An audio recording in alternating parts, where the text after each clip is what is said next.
And we are off. Right, evening everybody. It is Sunday the 29th of May, so we're going to have a couple of whiskies tonight, and we're going to have a couple of ryes as well, both from the same person as well. I'll put a picture of him now. It's James Goggins, who is one of the guys from Maverick Drinks, and I believe Maverick Drinks are the UK distributors for the two that I'll be having tonight. So the first one that we're going to have, which you've seen the titles, so you already know that it is Ragtime Rye whiskey.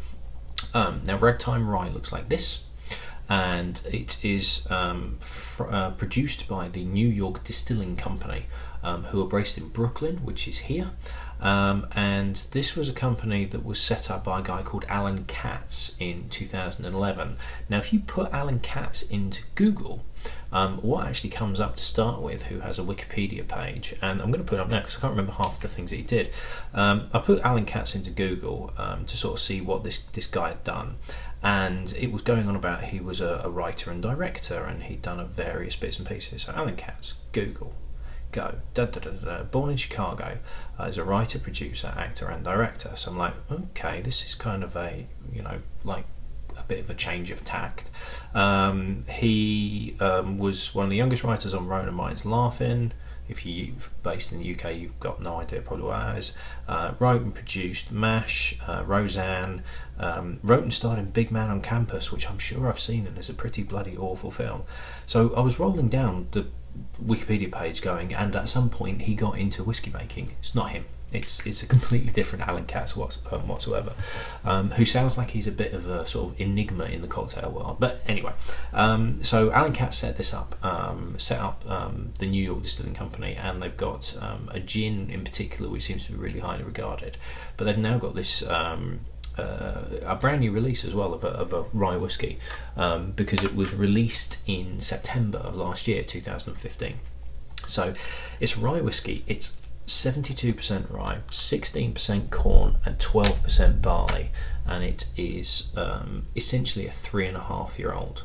So rye is traditionally kind of spicier, and sort of not harsher, but bourbon is traditionally, with the corn tends to give whiskies more sweetness, and that's why you tend to find a lot of bourbon is a lot richer and sweeter, whereas rye whiskey tends to be spicier and peppier and things like that. So it's not often, I don't often have rye whiskies, to be perfectly honest, because they're quite difficult to get hold of.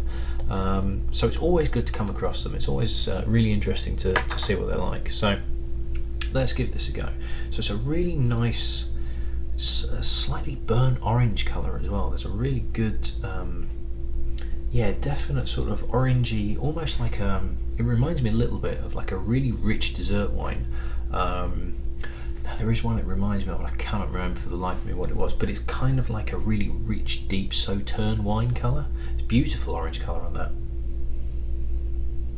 And there is pepperiness on there. There's pepper and spice, and there is a wineness. There's like a dry white wine vibe to it as well. Now this is 46.5%, so I'm not going to add any water to it because it really shouldn't need it at that percentage.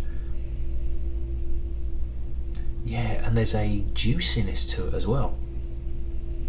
There's a real sort of intense concentration of sort of black currants, but it's like a real like Jolly Rancher's kind of intense blackcurrant feel to it. Yeah, it's kind of like pepper and blackcurrant and spice and dry, but there is this kind of dry white wine vibe to it as well. Very, very nice indeed. Very intriguing nose.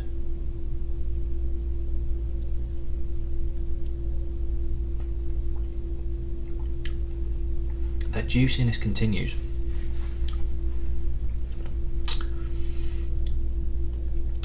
There is some sweetness that comes through towards the end. It's quite dry, but it's not an unpleasant dryness because there's this juiciness to it as well. Yeah, there is that kind of blackcurrant feel. Pepperiness isn't so much there as it was on the nose. It's there, but it's at the background. It's not as it was kind of on the nose. It was really quite full on, whereas this is more subdued, and that juicy fruit comes through.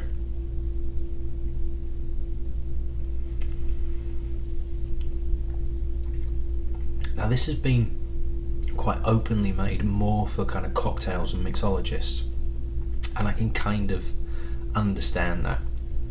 This isn't necessarily one that you maybe would want to drink neat, sort of on its own, and sit and savour. What there is in there's some good flavours in there, but everything's quite tight with a view of being released or having to cut through other elements in a cocktail, for example. And it's not that it's unbalanced, it's just it's quite hard work drinking it neat. There's a lot of flavour in there, don't get me wrong, but it's kind of fighting you because it needs something else to kind of let it loose and kind of play with, to then interact with your palate. On its own, it's just a little bit too full on, and it's quite hot as well. For 46.5% as well, that kind of surprises me.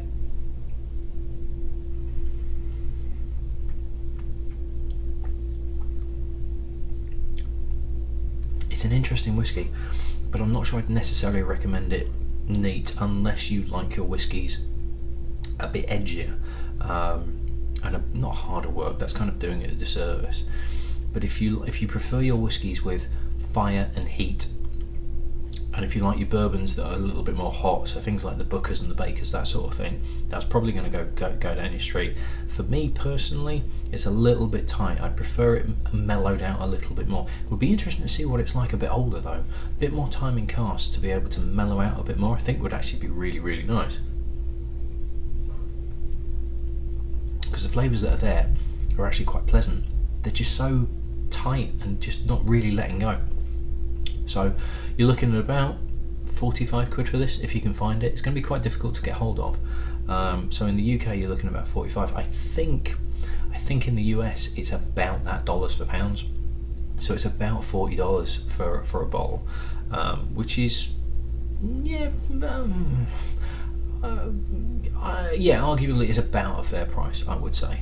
It feels a little bit too expensive, but I think it is something a little bit different. It's a little bit unusual. It's got some interesting things in there, but I would argue that it's more for putting in a cocktail than it is for drinking neat.